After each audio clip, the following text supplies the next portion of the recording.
Chevy Vortec V8, bad O2 sensors, high fuel trims, wonky fuel trims. Guys, I think I'm onto something. You're gonna wanna see this one. Let's check it out. Trust me, I'm a mechanic. Cat eye. Cat eye. Bubble eye. Chevrolets. Vortec 5.3 Vortec V8. Bow. All right, so we got the 2002 Chevrolet Avalanche, and this thing wasn't running right on bank one, the whole bank. Like 15,000 misfires. Y'all wanted to see, you guys have problems with it. So the fuel trims were pegged at like 50%, which means the engine thinks it's lean. It's dumping 50% more fuel into the engine to keep up on that bank. Oh man, had no power. Was running really bad, really bad. Checked all the wiring for the oxygen sensor stuff, back probed the computer, everything. Couldn't find a problem. All right, we got the Fleetwood Flare RV. Now stick with me, guys. It's about to get really, really interesting. 1998, 7.4, 454, Vortec V8, okay? Bank one, sensor one. I got a code, all right? I'm about to get my camera and show you something, okay? Pop that bad boy open. Woo, it's dark in here. Ooh, it's like a horror movie now. Hold on, I gotta get me a light. All right, so here's the engine right here. 1998, 454, big block. Come down here. I had an O2 sensor code when I bought this thing. I hadn't tore into it yet. But if you look down in there, I will get y'all a shot of it. There's the O2 sensor. Very hard to see like this. Right in the center of the screen, okay, right there. That is a Bosch O2 sensor. This is the bank that was having trouble. Come over here. If we look down in here, okay, the other O2 sensor down in here, right in the center of the screen, says AC on it. This is an ACDelco, original, from 1998 O2 sensor. So look, as a mechanic, it's good to recognize patterns, right? We got two trucks with the same setup and the same problems. Bank 1, sensor 1, Avalanche, Bosch.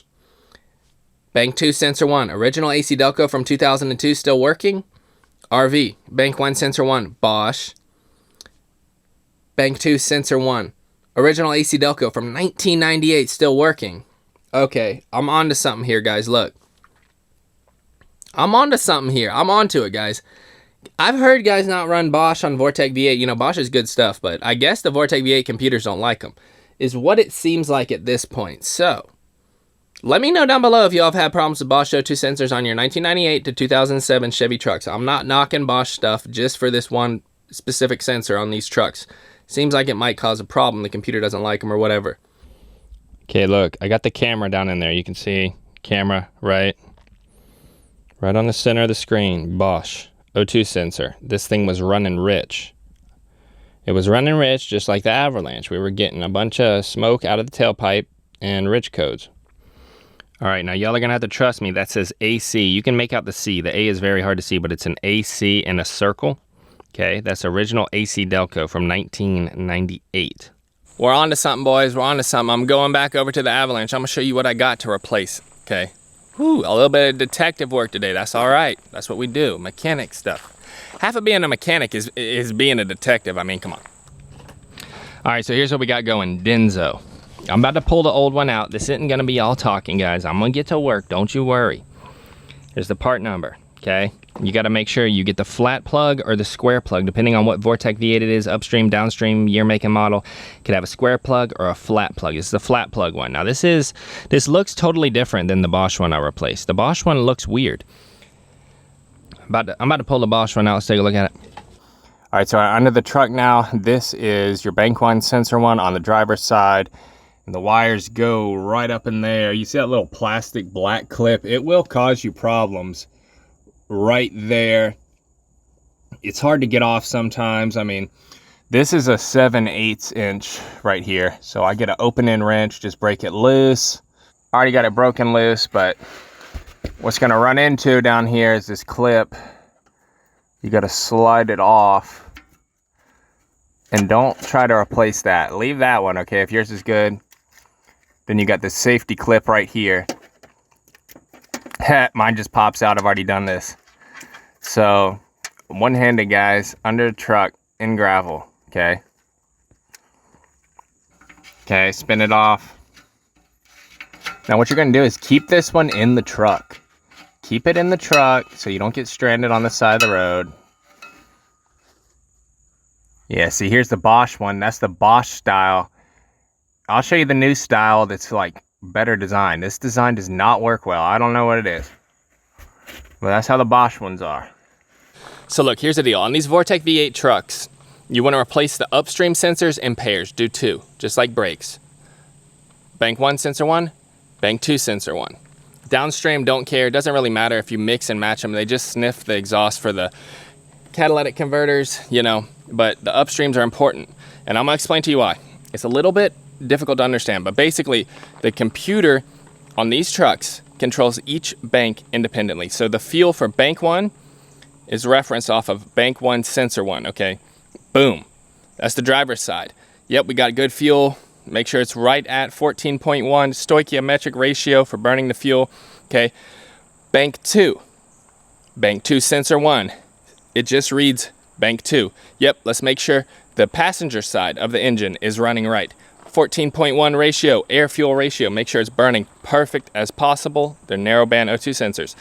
What does all that mean? Replace the upstream sensors in pairs. I gotta get me another one. We're gonna do both of them the first time and make sure that we reset the fuel trims or disconnect the battery or something so that it can relearn, all right, here's how these oxygen sensors perform and everything, you know. But we want those two top O2 sensors, one on each side, bank 1, sensor 1, and bank 2, sensor 1, to be identical. All right, so here's the two different style ones, the Bosch one's on the left and the new Denso one's on the right. You can see the little holes on the end. I don't know. It looks like it's going to read better because you get more exhaust flow in there. This has kind of got like these little slits in it.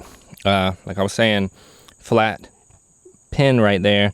So let me tell y'all real quick.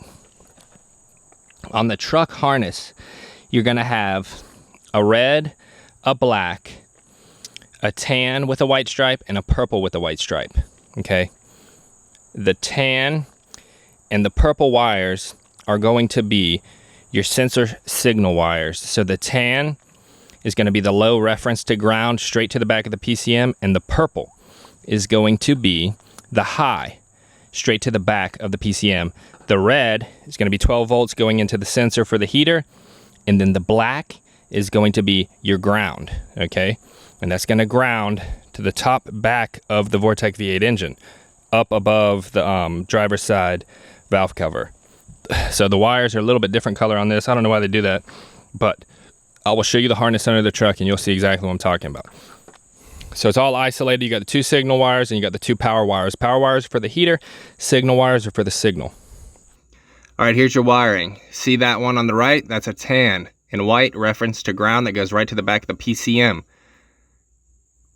Okay, then you have your purple right there. That's your high that goes back to the PCM. Those are the two signal wires. The switches back and forth. That's what, you know, reads the ratio right there. Then you have the black. Okay, that's a ground 104, top of the engine block. Then you have the red right there that goes to a 15 amp fuse on the fuse box. So basically they're independent. Okay, this is the heater circuit right here, heats it up so it reads accurately. The red and the black. Okay, then that shuts off. Then you come over here and these are the signal wires. So you can run a needle probe in here to the back of the PCM, which I've already done to verify they're not broken. Look up the pinout on the back of the PCM and you will see pin 69. Okay, you're gonna find the same color wires coming out of the back of the PCM. It's the blue connector on a 2002. And you're gonna verify from here with a multimeter in between to the back of the PCM, make sure they're not broken. All these wires are good. We're swapping the sensor out.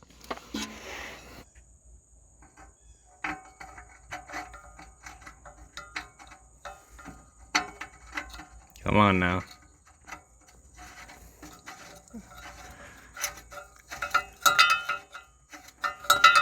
Just like that. Snug it up a little bit, plug it up, we're good to go. Rufus, what are you doing, dude?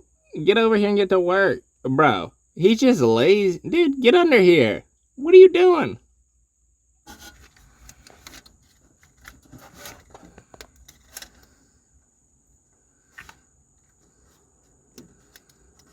All right. Run it up in here. Don't let it touch on the exhaust, it'll burn. Back top side, crank it up. Woo! Man, that's running good. Guys, look, I got the Think Car scan tool here. This has been legit. This Think Car scan tool, 689 BT. Look, I'm telling y'all straight up, I go grab the Think Car the most here. All right. Now, how these trucks work is closed loop, open loop, and closed loop. So it starts on open loop. What's gonna happen is you're gonna start out open loop till it gets up to temperature, then it'll enter closed loop. So we gotta wait for the engine to warm up, but we are going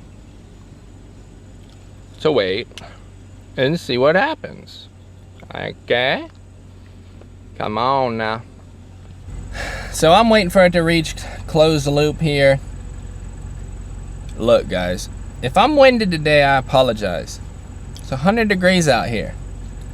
Hey, and I got long sleeves on too, but you wanted to be a mechanic. So look, I'm looking at the scan tool. Open loop. Now, let's have a little Vortec V8 lesson here. So if we take a look, long-term fuel trim, bank 1 and bank 2, we're gonna notice something here. So there's a percentage, right? And there's variance in these sensors and stuff like that. The whole idea is you want both of those sensors identical on either side. That way, these percentages are pretty even side to side of the engine. I mean, you know, it's a Vortec V8, same compression all the way around. It's identical. It's a mirror image. It's an engine. It's a V8. I mean, right? That's the concept. So you want the percentages to be equal both sides of the engine, and that way the injectors are firing pretty close to each other on both sides of the engine. Bank 1 and bank 2. Passenger side, driver side, and passenger side. That's the whole concept. It's kind of like brake pads, you know, disc brakes. You wouldn't just do one side, you do both. Do it in pairs, mirror image, engineering type stuff. We gotta wait for it to enter closed loop. See, open loop. I'm gonna let it get up to temperature. So it's running really good right now, guys. Now in open loop, it works off of the programming in the computer, the fuel tables, okay? And it ignores the math, it ignores all these things. It runs off of a pre-programmed chart in the actual programming of the PCM until it gets warmed up. Then it starts reading off of its sensors. Let's adjust it on the fly. Let's see how much air we're breathing. Let's see what the manifold pressure is. Let's see what those O2 sensors are reading, and it adjusts it on the fly, and that's how it always runs right. Oh, the throttle body, let's see how open it is. Let's see the idle air control valve. Let's see how much idle air is flowing through there. It uses all these different parameters to adjust on the fly. If the O2 sensor's bad, that whole bank will go down. Boom, it won't read right, you know. If we have, like, I guess you could call it a global issue, right? A widespread issue amongst every cylinder, we would be inclined to believe the mass airflow sensor's bad, the throttle body's bad, you know, the idle air control valve's bad. But since we just have this bank that's messing up, goes down to the O2 sensor, we're gonna start with that O2 sensor as the culprit. If we had every cylinder misfiring, we would say, let's check the ground, let's check the power, and make sure all of the injectors and all of the coils have power and ground. I've already diagnosed this side, okay, look. We got a bank 1 problem, we're gonna start with bank 1 and go from there. If we had a vacuum leak, you know, pull this off, psh, vacuum leak to the whole engine, you would see the fuel trims go through the roof consecutively over the whole engine, okay? Because we have a vacuum leak, the whole engine's got a vacuum leak. We just got a problem with bank 1, sensor 1, bank 1, we're gonna start there. All right, we have entered closed loop after the yapping, all that yapping. So, take a look, what do we got going on here? Closed loop, long term, yep, they're pretty close, within a percent up here. Okay, we're gonna do short term fuel trims. See what we got. Pretty even, Steven. Come over here. There's a special function in here. Come on now. Special function, fuel system, fuel trim reset. Come on now. Reset it. All right, there we go. Reset. Now it's going to relearn. And this is done, guys. It's running great now. Okay. We are good to go. I'm gonna go drive it around for a while and wish me luck. Let's go back and see what we got going on. Please wait. Communicating with the PCM. There we go. The oxygen sensors are switching. We only care about bank 1, sensor 1, and bank 2, sensor 1, okay? They're switching from 500 close to 0. They're dropping down to like 100 millivolts, but yeah, they're switching. I'm gonna chart them. I don't care. Put that, add bank sensor 2. Ideally, they should be pretty close to each other, right? There you go. They're working good. No problems. I'm still going to swap out that one in the future when I get the part next couple days. That way they are even Steven amongst both sides of the engine. But we are done here. Now we just got to test drive it and hope it doesn't break again.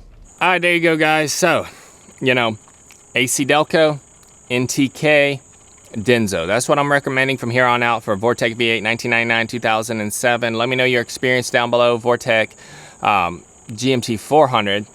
We're going to see how they do with the NTK ones. I ordered me a set of NTK ones. We're going to put those on the motorhome, see how it runs with those.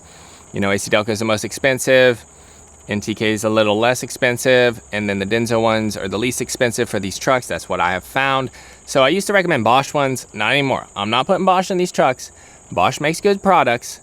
Just seems like these trucks are picky about sensors. I've heard it before. In my experience, the Bosch ones work better on the newer cat eyes. I hadn't any problems, but we found 2 trucks in this video and they had the same problem, consistent between 2 vehicles. So don't forget to drop me a huge thumbs up down below and subscribe for more Chevy truck tip videos in the future. I'll check y'all on those. And we got a Vortec 7.4 454 big block in my new home we're gonna have to work on, guys. It's gonna be fun. I'll check out on those videos later.